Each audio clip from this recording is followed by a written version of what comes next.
नमस्कार साथियों, आप सबका स्वागत है। इस प्रेस कॉन्फ्रेंस की शुरुआत कांग्रेस अध्यक्ष जी मल्लिकार्जुन खड़गे जी करेंगे। वो आपको पहले संबोधित करेंगे। मल्लिकार्जुन खड़गे जी, कांग्रेस अध्यक्ष।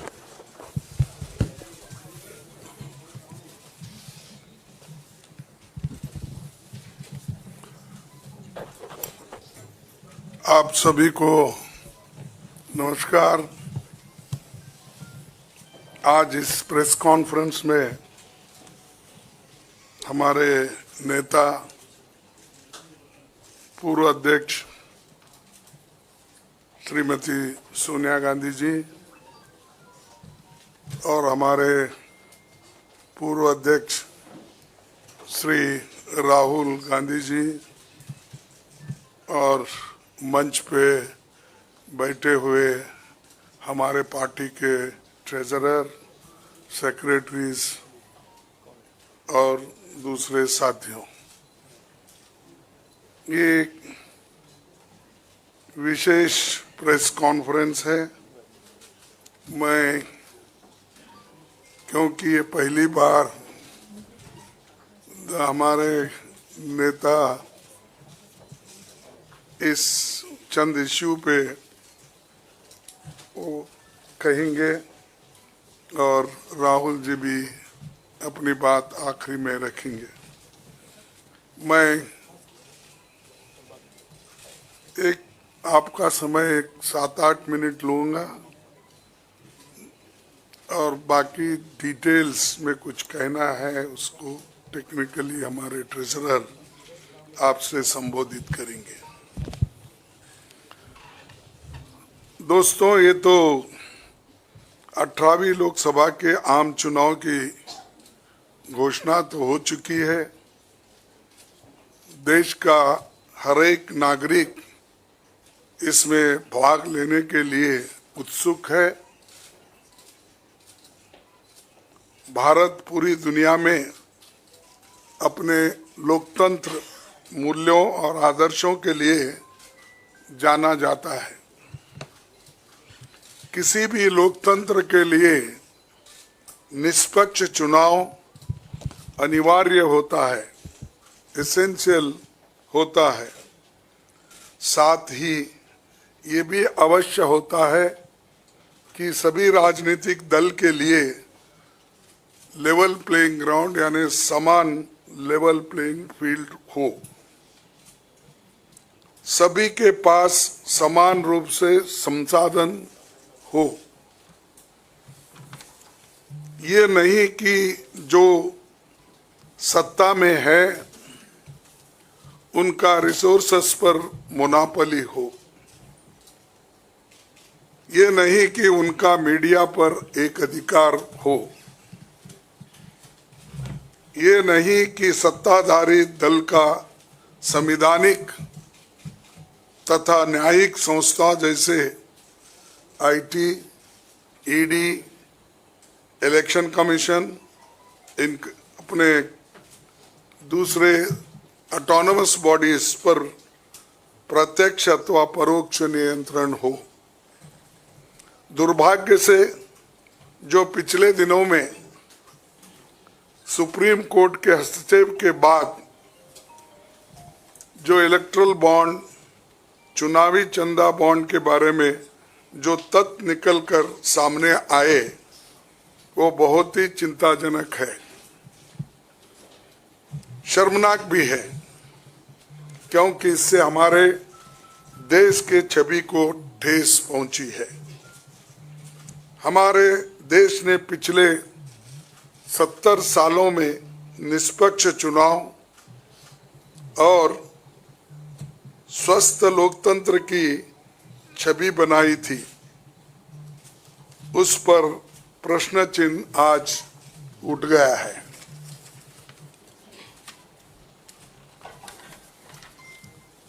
सुप्रीम कोर्ट ने जिस चुनावी चंदा बॉन्ड को इलीगल और अनकॉन्स्टिट्यूशनल कहा, उस स्कीम के तहत मौजूदा सत्ताधारी दल ने हजारों करोड़ रुपए से ज्यादा अपने अकाउंट में भर लिया है। और दूसरी तरफ साजिशन मुख्य विपक्षी दल का बैंक अकाउंट फ्रीज कर दिया गया है ताकि हम पैसों के अभाव में बराबरी से चुनाव ना लड़े और ना लड़ पाए। ये सत्ताधारी दल द्वारा एक खतरनाक खेल है। इसके दूरगामी प्रभाव होंगे, क्योंकि अगर डेमोक्रेसी को इस देश में बचाना है तो लेवल प्लेइंग ग्राउंड होना चाहिए। ऐसा भी नहीं होना चंद देशों में चुनाव हो रहे हैं, 99% वोट एक ही आदमी ले रहा है। ऐसा आपको तो मालूम हो गया रिसेंटली किन किन देशों में ऐसा हुआ है।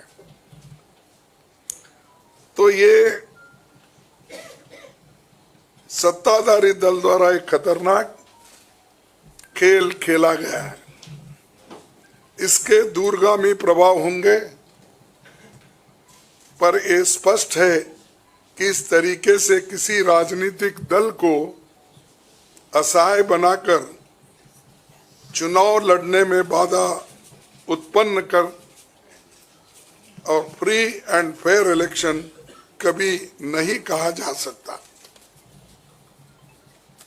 देश की जनता, एक आम नागरिक एक देख सकता है कि बीजेपी ने चुनावी चंदा बॉन्ड से 56% पैसे हासिल किए हैं, वहीं कांग्रेस को 11% ही मिले हैं। और ये वो पैसे जो बॉन्ड से बीजेपी ने लिए हैं, इसके अलावा जो कैश में इनके पास आता होगा तो कोई अकाउंट ही नहीं है। आप इनके खर्चे देखिए, हर तरफ इनका एडवर्टाइजमेंट लगा है और एडवर्टाइजमेंट में भी मोनोपोली बना ली है।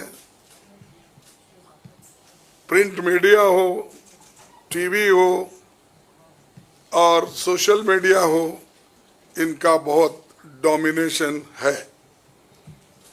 लेकिन इतने पैसे एक पार्टी जमा कर सकती है, हिंदुस्तान के 70 साल के डेमोक्रेटिक व्यवस्था में ऐसा कोई नहीं किया। ये पहली बार ये सरकार अनेक ढंग से पैसे आज उठा रही है और इनके 5 स्टार ऑफिसेस से बड़े बड़े हर जगह आप देखिए, और 4-4, 5-5 फ्लाइट एक मीटिंग को जाते हैं और उनके पीछे और 2-4 जाते हैं। एक मीटिंग का इतना खर्च होता है तो शायद ही कोई पार्टी, अपोजिशन पार्टी उसका 10% भी नहीं कर सकती मुकाबला। मैं कहना नहीं चाहता कि बीजेपी ने किस तरीके से कंपनियों से पैसे लिए, क्योंकि सुप्रीम कोर्ट तथ्यों की जांच कर रही है। हमें उम्मीद है कि सच्चाई बहुत जल्द हम सब के सामने आएगी। और अंत में मैं देश के संवैधानिक संस्थाओं से अपील करता हूं कि अगर वो फ्री एंड फेयर इलेक्शन चाहते हैं तो हमारी पार्टी को बगैर किसी रोक टोक से बैंक अकाउंट्स का इस्तेमाल करने दे, और जो इनकम टैक्स का क्लेम है वो अंततः कोर्ट के निर्णय के अनुसार सेटल हो जाएगा। राजनीतिक दल टैक्स नहीं देते, बीजेपी कभी इनकम टैक्स नहीं दी, लेकिन ये लागू सिर्फ कांग्रेस पे हो रहा है। कोई पॉलिटिकल पार्टी इनकम टैक्स के दायरे में नहीं आते, सच है ना? सेटल हो जाए, राजनीतिक दल नहीं आते। बीजेपी ने कभी नहीं दिया अकाउंट।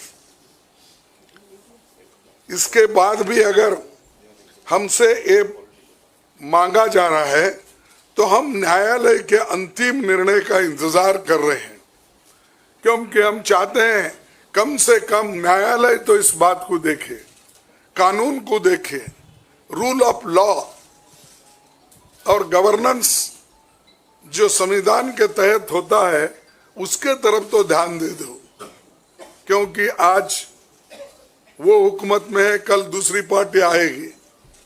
लेकिन हमको ये लेवल प्लेइंग ग्राउंड जो हमने पहले से बनाया था, नेहरू जी से लेकर हम 89 और बाकी के लोग भी, जब इवन वाजपेयी थे उस वक्त भी ऐसा नहीं था। लेकिन यहाँ ये 18वीं लोकसभा का चुनाव जो हो रहा है, इसमें हम सब देख रहे हैं, ये कुचल रहे हैं, सप्रेस कर रहे हैं और हमको चुनाव लड़ने के स्थिति में वो नहीं छोड़ना चाहते हैं और पैसे को तंग तबाह करके वो एक तरफा इलेक्शन कर लेना चाहते हैं। लेकिन लोग भी होशियार है, इसको जानते हैं और लेवल प्लेइंग फील्ड बने रहने के लिए ये उनके जो बाधक है और जो हमारे अकाउंट्स फ्रीज किए हैं वो तत्काल उसका रिलीज होना चाहिए और हमको चुनाव में डेमोक्रेसी और संविधान को बचाने के लिए लेवल प्लेइंग ग्राउंड होना चाहिए। धन्यवाद। शुक्रिया कांग्रेस अध्यक्ष जी। मैं अभी हमारे कांग्रेस पार्टी के संसदीय दल की नेता श्रीमती सोनिया गांधी जी से गुजारिश करूंगा कि आपको संबोधित करें।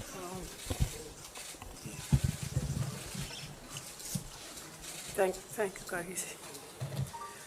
Well, the issue we are taking up today is extremely serious, as Congress President has just mentioned. This issue affects not just the Indian National Congress, it impacts our democracy itself most fundamentally. A systematic effort is underway by the Prime Minister to cripple the Indian National Congress financially. Funds collected from the public are being frozen and money from our accounts is being taken away forcibly. However, even under these most challenging circumstances, we are doing our very best to maintain the effectiveness of our election campaign. On the one hand, there is the electoral bond issue mentioned by Congress President Kharge, which has been declared unconstitutional by the Supreme Court. The electoral bonds have benefited, as everyone knows, the BJP hugely, massively. On the other hand, the finances of the principal opposition party, the Indian National Congress, are under a determined assault. This, we all believe, is unprecedented and undemocratic. Thank you. शुक्रिया सोनिया जी। मैं अभी हमारी AICC के कोषाध्यक्ष अजय माकिन जी से गुजारिश करूंगा कि आपको थोड़ा विस्तार से जानकारी दें।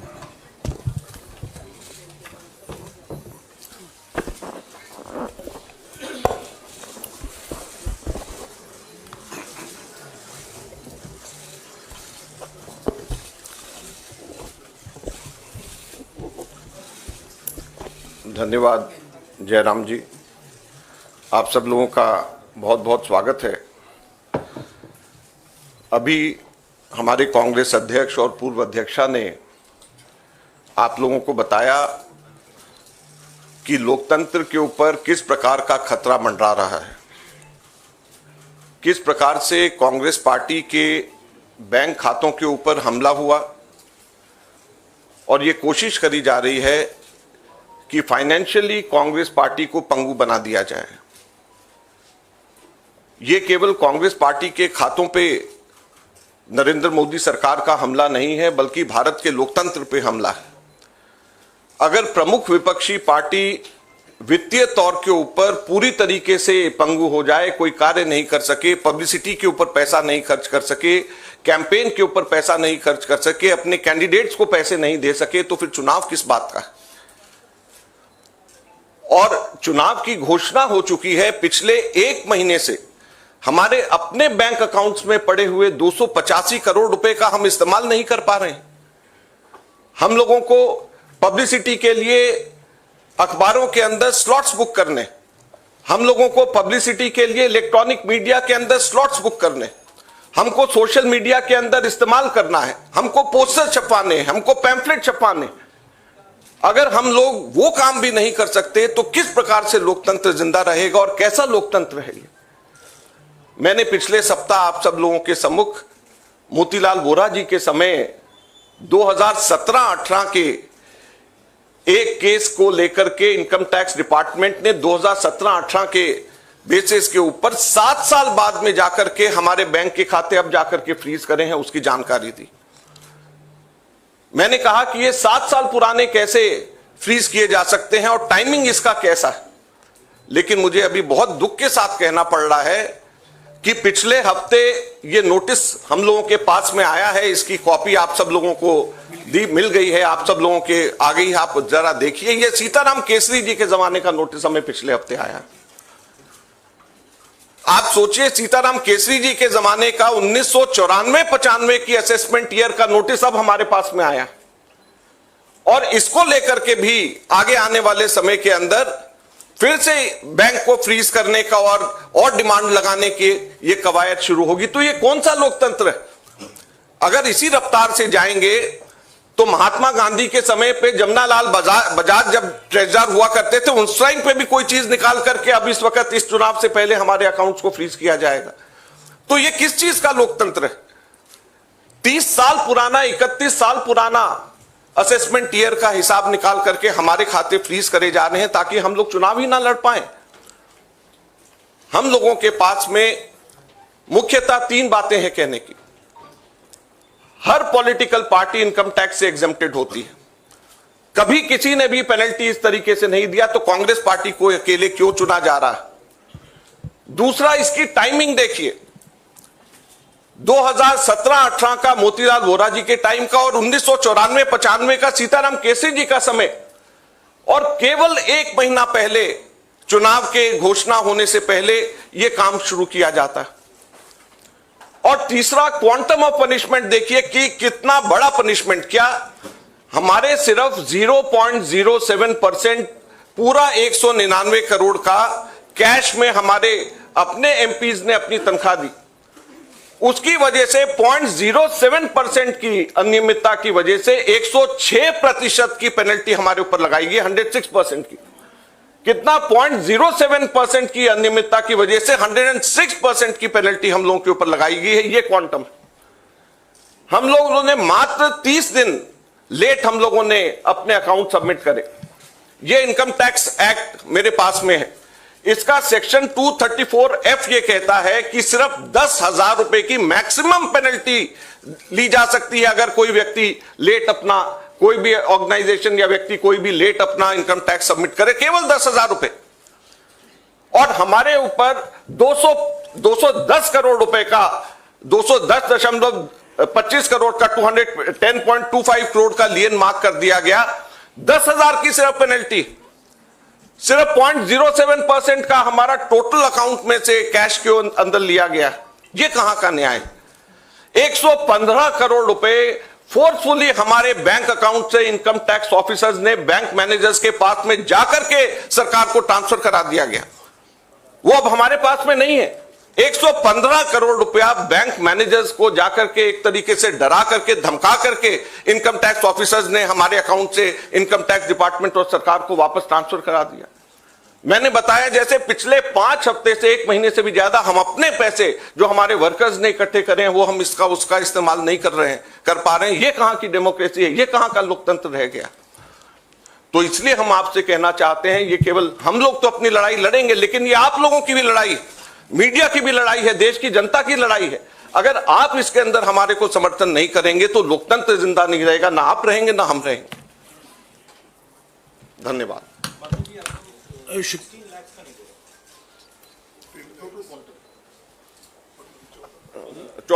हमारा टोटल जो है 14,40,000 बनता है, जो 0.07% है। तो सिर्फ 14,40,000 जो हमारा 0.07% है, उसकी वजह से हमारे को ऊपर 210 करोड़ रुपए से भी अधिक का हमारे ऊपर लियन मार्क करके हमारी पेनल्टी लगाई गई है।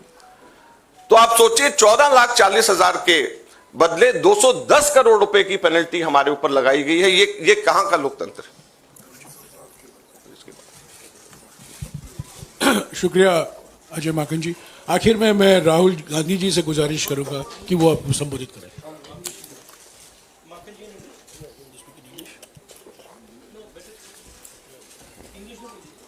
ये डिटेल्स आपको अंग्रेजी में अभी अजय माकन जी देंगे। Friends, there has been an assault on Indian democracy. Our accounts have been frozen since last more than 1 month. Since last around 5 weeks or so, we have been unable to utilize our own funds in the bank. You'll be surprised to know that a case, income tax case pertaining to 2017-18, which is 7 years back, on that basis, income tax has served us notice for 210 crores 25 lakh rupees.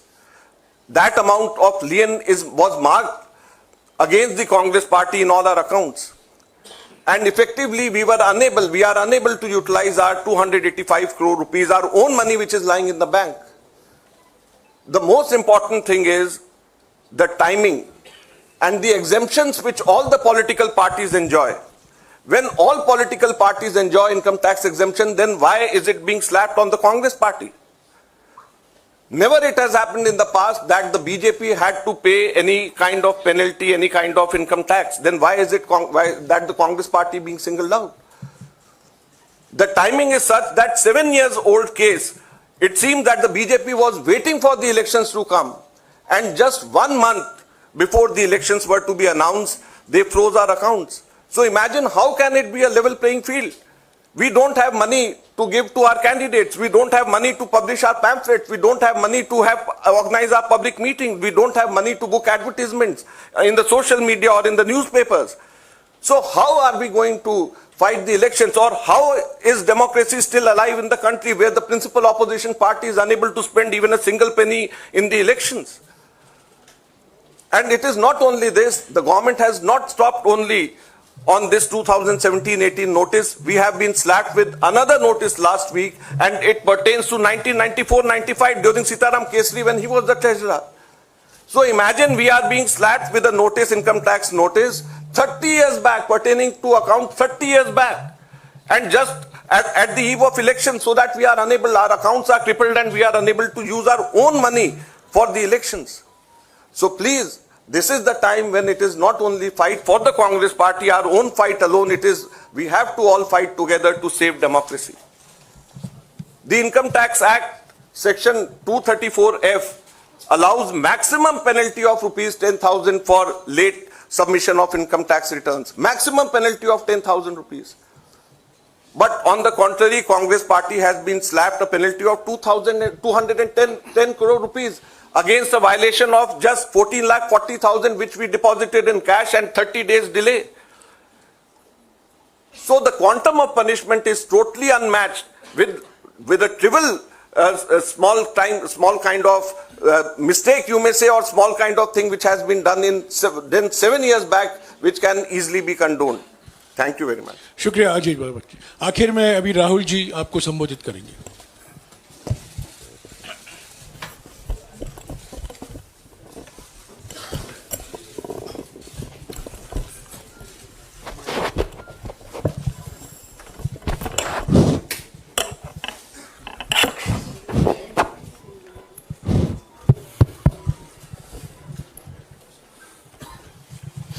Thank you for coming here this morning. If any of you imagine, anybody in the country imagines what happens when your bank account, your ATM card, your entire financial identity is erased, right? You can imagine if it is done to a family, the family will starve to death. If it is done to a business, the business will be crippled. Right? This is what has been done to the Congress party 1 month back. All our bank accounts have been frozen. We can do no campaign work. We cannot support our workers. We cannot support our candidates. Our leaders cannot fly from one part of the country to the other. Forget fly. They can't take a railway train. And this has been done literally 2 months before the election campaign. Why has it been done?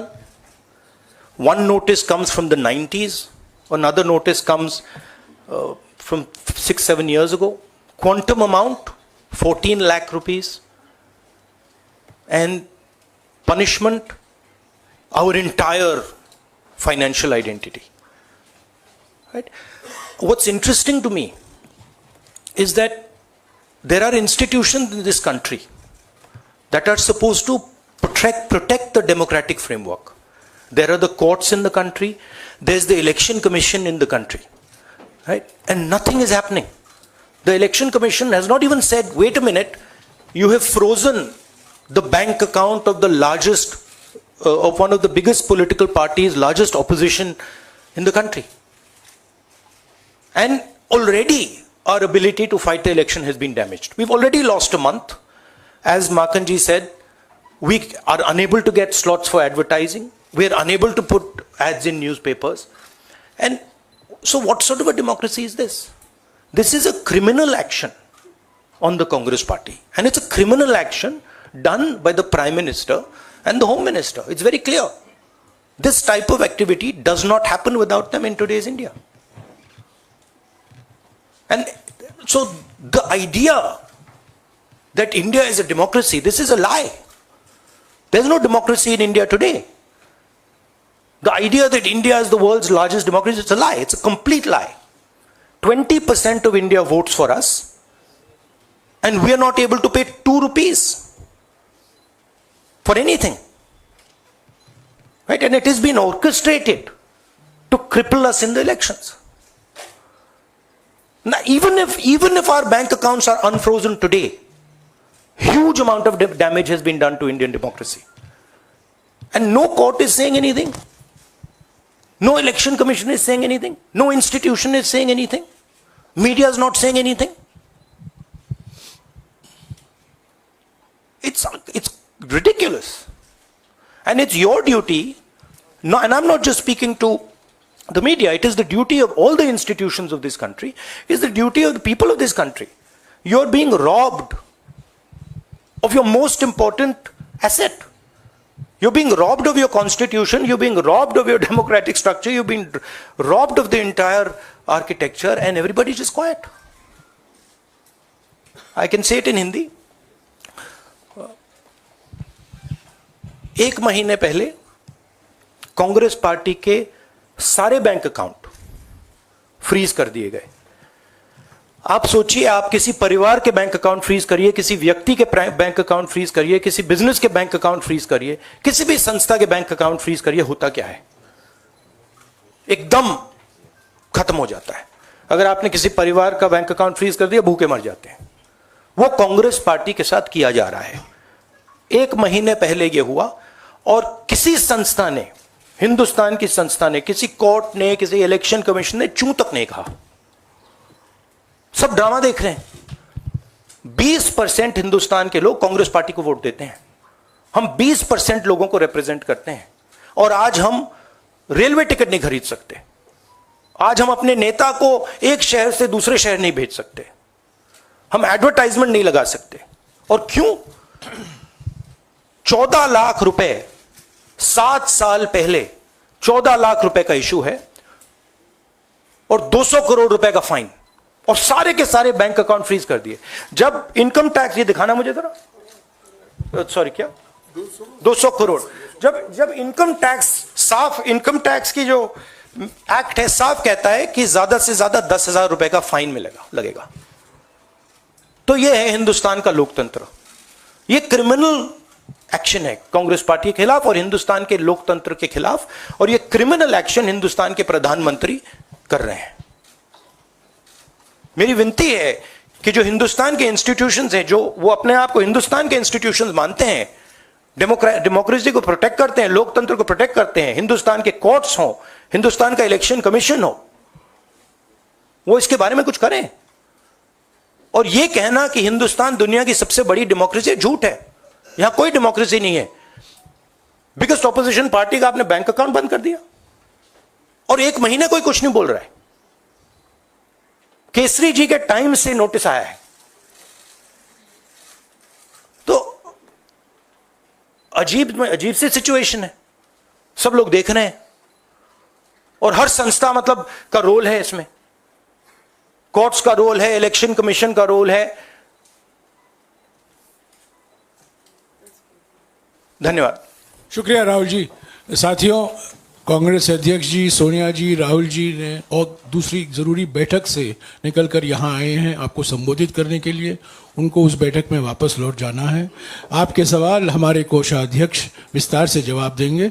मैं कांग्रेस अध्यक्ष सोनिया जी और राहुल जी को शुक्रिया अदा करता हूँ। शुक्रिया।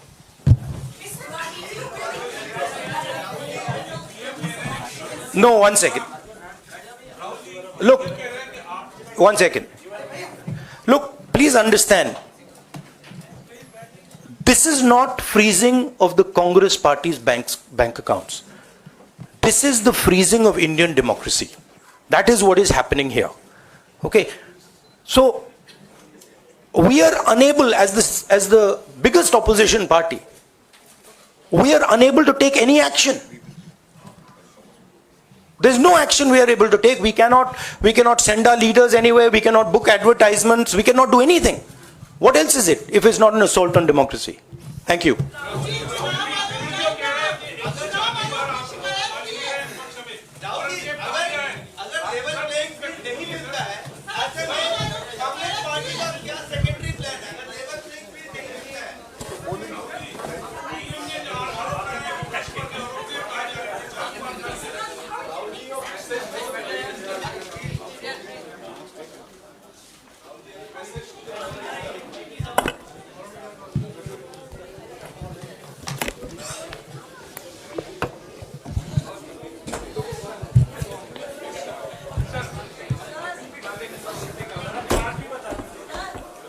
एक मिनट।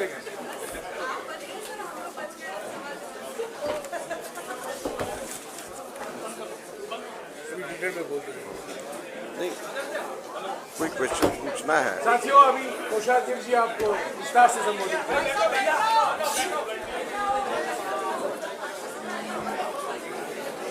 शुरू कर दो यार।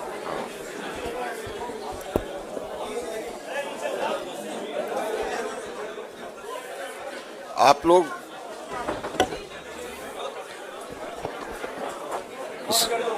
हाँ,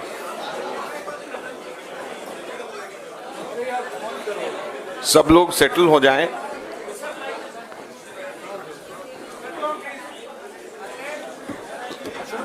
सब लोग सेटल हो जाएं। अभी जैसे हम लोगों ने विस्तार से बताया कि किस प्रकार से हम लोगों के बैंक अकाउंट्स के ऊपर हमला हुआ, अकाउंट्स को एक तरीके से पूरा फ्रीज किया गया, लियन मार्क करे गए हमारे 11 अकाउंट्स कुल 4 बैंक्स के अंदर थे और कुल 210 करोड़ से भी अधिक कुछ बैंक्स के अंदर 135 करोड़, कुछ बैंक्स के अंदर 75 करोड़ रुपए के नोटिस दे करके लियन मार्क किया गया। और इसी बीच में इनकम टैक्स ऑफिसर्स ने खुद जा करके बैंक मैनेजर्स के पास में जाकर के हमारे बैंक से जबरदस्ती हमारे पैसे इनकम टैक्स के अंदर ट्रांसफर कराए, लगभग 115 करोड़ 32 लाख रुपए के अमाउंट के। और वो पार्टी जिसको पूरी ताकत के साथ में चुनाव के अंदर लोकतंत्र की भूमिका निभानी चाहिए, वो पार्टी चुनाव के अंदर लोकतंत्र की भूमिका निभाने की जगह इनकम टैक्स के ऑफिसेज, बैंक के मैनेजर्स के पास में और कोर्ट्स के ऑफिसेज के ऊपर चक्कर काट रही है, वकीलों के साथ में मीटिंग कर रहे हैं बनिस्बत इसके कि हम लोग किस तरीके से लोकतंत्र के इस पर्व में हम शामिल हो उसकी तैयारी करने की जगह। तो आप समझ सकते हैं कि जब हमारे ना केवल रिसोर्सेज बल्कि हम लोगों का समय, हम लोगों की पूरी ताकत इस काम में लगने की जगह कि कैसे लोकतंत्र के पर्व में शामिल हो, उसकी जगह के ऊपर कैसे अपने बैंक अकाउंट के अंदर अपने पैसों को बचाया जा सके उसमें लगे, तो किस तरीके से लोकतंत्र के अंदर लेवल प्लेइंग फील्ड हो सकता है। तो इस बारे में मैंने पूरी अभी जानकारी दी है। आप लोग कोई प्रश्न इस पे पूछना चाहें, स्टेटमेंट भी सर्कुलेट और मेरा स्टेटमेंट भी सर्कुलेट हुआ है, आप लोग कुछ प्रश्न पूछना चाहें तो बेशक आप पूछ सकते हैं। एक मिनट, माइक में बोलिएगा। Yes sir. सर, आप लोग राजनीतिक आरोप तो लगा रहे हैं, प्रधानमंत्री तक पर उंगली उठा रहे हैं कि उनके इशारे पर यह सब कुछ हो रहा है, लेकिन पहले आईटीएटी से कांग्रेस को राहत नहीं मिली और इसके बाद जब आप हाईकोर्ट गए वहां पर भी आपको राहत नहीं मिली, वापस कहा गया कि आप आईटीएटी जाइए। तो क्या ये जो न्यायिक संस्थाएं हैं ये भी राजनीति से प्रेरित हैं? इस पर आपका जवाब चाहिए। देखिए, आईटीएटी न्यायिक संस्था नहीं है, ये क्वासी जुडिशियल बॉडी है। हाईकोर्ट ने हमारे को वापस आईटीएटी के पास में भेजा। हाईकोर्ट ने कोई हमें मना नहीं किया इस तरीके से। हाईकोर्ट ने कहा आप वापस आईटीएटी के पास में जाएं और आईटीएटी उसको देखे। आईटीएटी के पास में जब हम लोग पिछली बार गए तो उन्होंने अपना जजमेंट बेशक हमारे खिलाफ है उसको देने में ही 2 हफ्ते 14 दिन लगा दिए। तो आप समझ लें कि जहां पे 1-1 घंटा इस वक्त हमारे लिए कीमती है, वहां पर वापस आईटीएटी से क्या जाकर के न्याय मिलेगा। और आईटीएटी का जो दिल्ली में हेड करते हैं वो चार्टर्ड अकाउंटेंट है और वो जो है क्वासी जुडिशियल बॉडी है, हम सब लोग जानते हैं। अब जो है अंततः जब तक के कोई भी इनकम टैक्स केस में या कोई भी केस के अंदर हाईएस्ट लेवल तक के जाने का मौका मिलता है, हम लोग ये कह रहे हैं कि कैसे हम लोगों के अकाउंट्स को फ्रीज किया गया। लोकतंत्र के टाइम पे, इलेक्शंस के टाइम के ऊपर हमारे अकाउंट को फ्रीज नहीं किया जाना चाहिए, हमारे को पूरे के पूरे उसका इस्तेमाल करा जाना चाहिए। जो फाइनल फैसला अंततः जब कोर्ट से जो होगा वो सबको मान्य होगा। लेकिन अगर मान लीजिए कल को कोर्ट में जाकर के 3 महीने बाद हमारा फैसला हमारे हक में भी आ गया तो ये समय 4 महीने का हमारे को कौन और लोकतंत्र को कौन वापस देगा। तो इसको लेकर के हम लोग आगे हाई कोर्ट और सुप्रीम कोर्ट में भी हम जाएंगे, कोर्ट का भी दरवाजा हम लोग खटखटाएंगे, लेकिन हम आपके माध्यम से जनता का दरवाजा भी खटखटाना चाहते हैं, अपने कार्यकर्ताओं का दरवाजा भी खटखटाना चाहते हैं और आपका दरवाजा भी खटखटाना चाहते हैं, ताकि आप लोगों को पता रहे कि किस तरीके से हालात हमारे देश में हो रहे हैं। माकन जी, अभी the Congress president said that ये एक खतरनाक खेल खेला जा रहा है and the other Congress leadership said that this is an assault on democracy. जैसे prime minister has been continuously saying that India is the mother of democracy, और इज इंडिया हेडिंग, जैसी सिचुएशन है where the finances of the principal opposition party is being crippled, तो ऐसे में क्या is India heading towards a country like other dictatorship countries? Is it heading where the elections is one-sided and 95% votes goes? As the treasurer of principal opposition party, I can say there is no democracy. If I can't spend my own money collected from my own workers, so these 285 crores we collected through crowdfunding. It also included Youth Congress's membership money. It included our membership money. It included NSY's money. So if we can't spend our own money, where is democracy?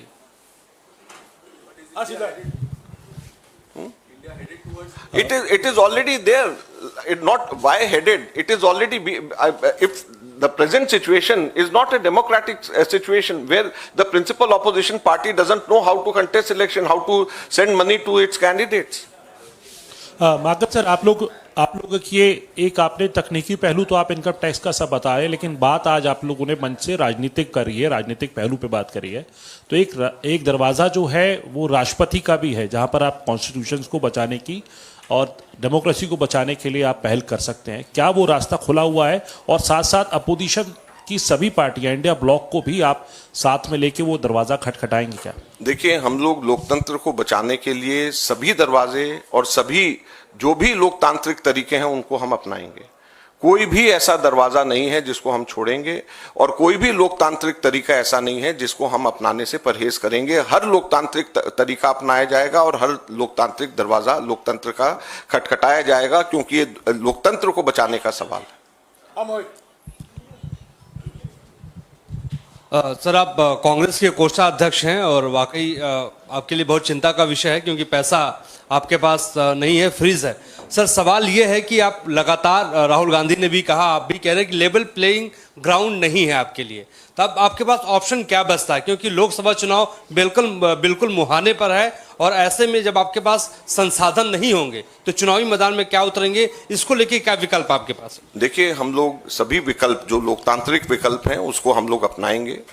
हम court के, न्यायालय के सबसे बड़े दरवाजे तक के हम लोग जाएंगे, खटखटाएंगे और जो भी लोकतांत्रिक तरीका है जमीन पे उतर करके लड़ने का, अपने कार्यकर्ताओं के पास में जाने का, अपने कार्यकर्ताओं से अपील करने का कि हम लोगों को मदद करें, कैंडिडेट्स को डायरेक्टली मदद करें, ये सब चीजें हम लोग करेंगे आगे आने वाले समय में। आप देखिए, लेकिन कांग्रेस की टॉप लीडरशिप ने संज्ञान लिया, आपके सामने बताया, चिंता जाहिर करी, ये इसको हम आगे और लेकर के जाएंगे। अजय जी, यहाँ पर लगातार बात हो रही है, कल पहले चरण का अधिसूचना भी जारी हो गई।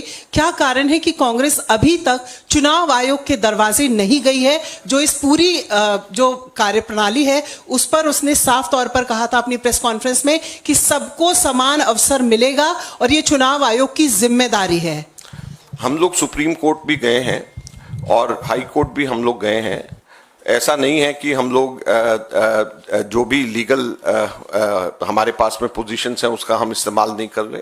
हम लोग सभी लीगल वेन्यूज जो हैं उसका हम इस्तेमाल कर रहे हैं और हमारे पार्टी के अंदर जो टॉप लीगल ब्रेन्स हैं, अभिषेक सिंघवी, चिदम्बरम, तनखा जी, सलमान खुर्शीद जी, सभी के सभी लोग इसमें हम लोगों को एडवाइस दे रहे हैं और हम लोग इसको हर दरवाजे पे हम जा रहे हैं।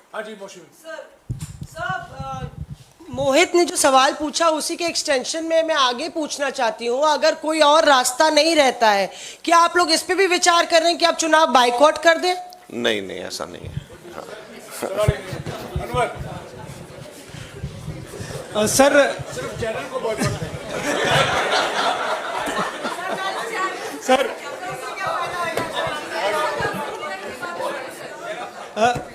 सर आप टैक्स रिटर्न के मामले में कांग्रेस का अकाउंट फ्रीज हुआ है। आप लोग इलेक्टोरल बॉन्ड, जो चुनावी बॉन्ड है, उसको बहुत बड़ा घोटाला कह रहे हैं। तो आप क्या अपेक्षा करते हैं चुनाव आयोग से कि सत्तारूढ़ पार्टी के खिलाफ कोई इस तरह की कार्रवाई होनी चाहिए? देखिए, हमें इस बात की खुशी है कि सर्वोच्च न्यायालय ने इसका संज्ञान लेकर के स्टेट बैंक ऑफ इंडिया को फोर्स किया है कि वो इसके बारे में बोले और सुप्रीम कोर्ट और इलेक्टोरल बॉन्ड के संदर्भ में हम लोगों ने भी कुछ कार्रवाई करी है। उसको हम अलग से प्रेस वार्ता के माध्यम से हम लोग आपको बताएंगे और उसको भी, उसके ऊपर भी हम लोग कार्रवाई कर रहे हैं। और हम सबसे पहले सुप्रीम कोर्ट को बधाई भी देना चाहेंगे कि उन्होंने स्टेट बैंक ऑफ इंडिया को बाध्य किया कि वो सारी की सारी बात बताए। और आगे अब हम ये भी उम्मीद करते हैं कि स्टेट बैंक ऑफ इंडिया के माध्यम से या किसी भी तरीके से सुप्रीम कोर्ट ये बाध्य करे सबको कि किस कंपनी ने किस पार्टी, पॉलिटिकल पार्टी को पैसा कितना दिया है और कब दिया है, इस चीज की भी जानकारी सार्वजनिक हो। तो केवल ये जानकारी सफिशिएंट नहीं है, काफी नहीं है कि किस पॉलिटिकल पार्टी ने कितने बॉन्ड्स खरीदे और किस कंपनी ने कितने बॉन्ड्स खरीदे और किस पॉलिटिकल पार्टी ने कितने जमा कराए। ये मैच भी होना चाहिए कि किस कंपनी ने किस पॉलिटिकल पार्टी को और किस तारीख को दे। जब तक वो तथ्य सामने पूरा नहीं आएगा, जब तक इसमें सही मायने में सारी बातें साफ नहीं होंगी। अजय सर, एक न्यूज़ 18 के राइजिंग इंडिया में पीएम ने विपक्ष पर आरोप लगाया। वो कहा है कि मुझे 104वीं बार गाली दी गई है, औरंगजेब कहा गया है। 2014 से पहले भ्रष्टाचार बड़ा मुद्दा था, आज भ्रष्टाचार पर एक्शन हो रहा है, इसलिए विपक्ष बौखलाया हुआ है। भ्रष्टाचार के ऊपर कौन सा एक्शन हुआ है? कोई भी एक्शन नहीं हुआ। भ्रष्टाचार के ऊपर जो एक्शन होना था वो 2014 से पहले ही हुआ है। जितने भी लोगों के ऊपर केसेस बने वो 2014 से पहले ही बने, 2014 के बाद तो कुछ नहीं हुआ है।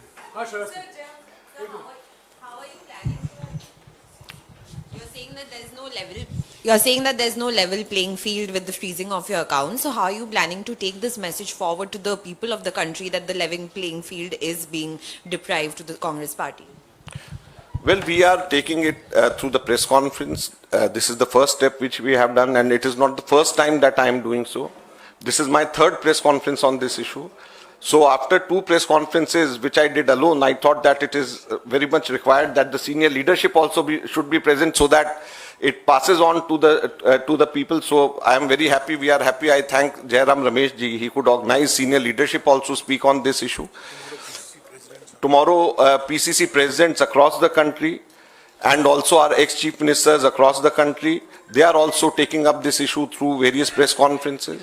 And then we are going to hit the ground also on this. So we have a plan in place and we are going to take up.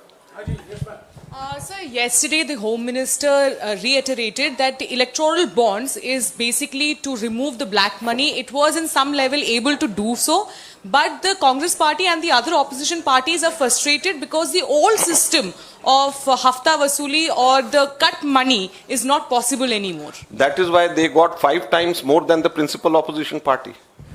They've got 5 times more than the principal opposition party.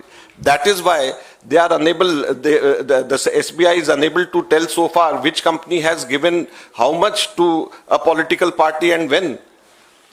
So if it is not black money, then it should be open. Then all the companies, which company has given to which political party and when, should be open.